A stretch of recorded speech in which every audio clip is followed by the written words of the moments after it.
নজর রাখবো পরবর্তী সংবাদে। কৃষি মন্ত্রীর উপস্থিতিতে সোমবার 10 দিনের জন্য উন্নত প্রশিক্ষণের জন্য পাঠানো হয়েছে ইন্ডিয়ান এগ্রিকালচার রিসার্চ ইনস্টিটিউট নয়াদিল্লিতে একটি ব্যাচ। এবং তাছাড়া 3রা মার্চ থেকে 12ই মার্চ পর্যন্ত দিল্লিতে কৃষকরা উন্নত প্রশিক্ষণ নেবেন। এই কয়টা দিন 3রা মার্চ থেকে 12ই মার্চ, এবং আগরতলায় বাধারঘাট রেল স্টেশনে কৃষি কল্যাণ মন্ত্রীর উপস্থিতিতে রেলযোগে তাদেরকে পাঠানো হয়েছে দিল্লির উদ্দেশ্যে। গোটা বিষয়কে কেন্দ্র করে দপ্তরের মন্ত্রী রতনলাল নাথের কি বক্তব্য রয়েছে শুনুন। কৃষককে আমরা ট্রেনিং এ পাঠাচ্ছি এবং উন্নত মানের প্রশিক্ষণ। এটা ইন্ডিয়ান এগ্রিকালচার রিসার্চ ইনস্টিটিউট দিল্লিতে যেটা সেটাতে যাচ্ছে। ভারতবর্ষে অনেক ইনস্টিটিউশন আছে, এটা বর্তমানে এখন টপ র্যাঙ্কে রয়েছে, সেখানে আমরা পাঠাচ্ছি। এবং আজকে আমাদের রাজধানী এক্সপ্রেসে যাত্রা করবে, তারা পৌঁছবে, সেখানে তারা 8 থেকে 10 দিন ট্রেনিং দেবে।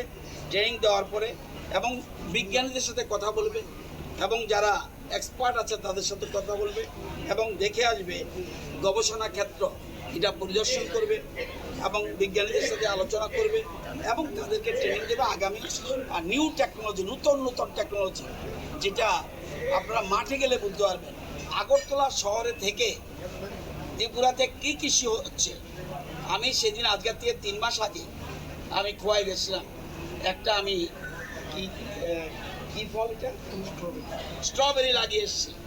সেই কৃষক আজকে এসে আমাকে স্টেশনের মধ্যে এই যে স্ট্রবেরিটা আমি লাগিয়ে এসেছি, সেই স্ট্রবেরি যে উৎপাদন হয়েছে, প্রোডাকশন হয়েছে, আজকে আমাকে উপহার দিয়েছে।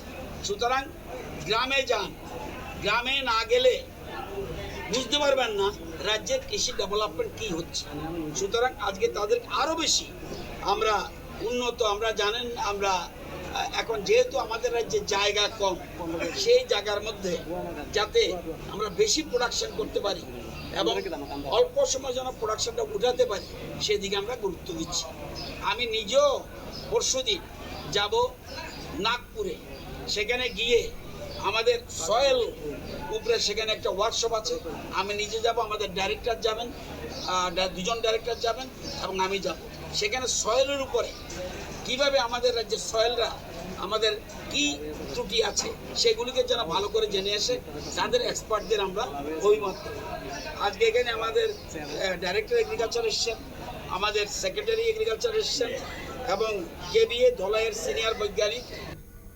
আপনারা শুনলেন কৃষিমন্ত্রী রতনলাল নাথের বক্তব্য। অবশ্য দেশের প্রধানমন্ত্রী নরেন্দ্র মোদী তিনি যে ডাক দিয়েছেন আত্মনির্ভর ভারত গড়ার ক্ষেত্রে, এবং রাজ্যেও সেই ছবি লক্ষ্য করা গেছে এবং রাজ্যেও সেই তাল মিলিয়ে চলছে, পাশাপাশি প্রধানমন্ত্রীর দিশাতেই চলছে। তাই সেক্ষেত্রে কৃষিতে উন্নতি ঘটানো অত্যন্ত জরুরি এবং রাজ্যের কৃষকরাও সেক্ষেত্রে গুরুত্ব দিচ্ছে বলেও রাজ্যের মন্ত্রী রতনলাল নাথ তিনি জানিয়েছেন। এবং কৃষকদেরকে আরও উন্নত প্রশিক্ষণ দেওয়ার জন্য তাদেরকে পাঠানো হয়েছে দিল্লির উদ্দেশ্যে।